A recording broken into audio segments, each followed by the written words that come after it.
Good evening.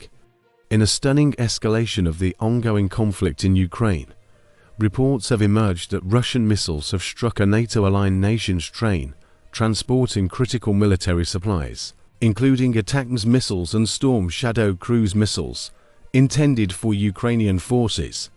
This strike marks a significant intensification of Russia's military actions against NATO-linked assets as the war in Ukraine continues to evolve. The attack reportedly took place within Ukrainian territory, but the train carrying the high-value weaponry had originated from a NATO country. Sources confirm that the train, which was en route to deliver long-range missiles crucial for Ukraine's defense efforts, was targeted by Russian missiles in a precision strike.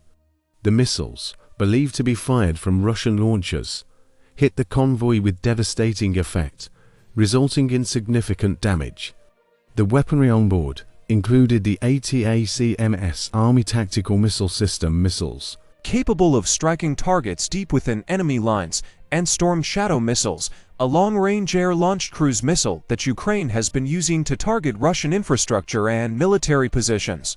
Both missile systems are considered some of the most advanced and potent in the Ukrainian arsenal, making their destruction a major blow to Ukrainian defense capabilities.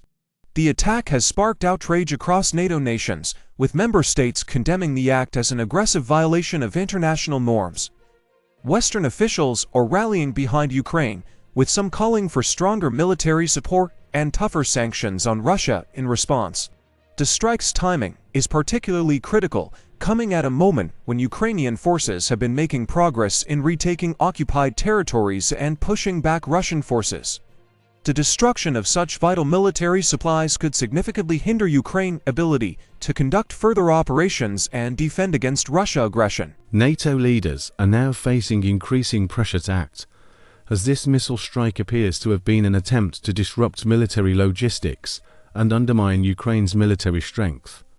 There is also concern about the broader implications for the security of NATO countries, with some experts warning that Russia's growing boldness in targeting NATO-linked assets could lead to further confrontations. In Ukraine, President Volodymyr Zelensky has vowed to continue fighting, stressing that the country will not be intimidated by Russian aggression. Ukrainian officials are now investigating the full extent of the damage caused by the strike, but the impact on the supply lines is already being felt. The war in Ukraine has now entered a critical phase, and this missile attack is a reminder of the high stakes involved. As tensions rise, the international community watches closely to see how NATO and Ukraine will respond to this dangerous escalation. This is Daniel Brown, bringing you the latest on the conflict in Ukraine. Stay with us for further updates on this rapidly developing story.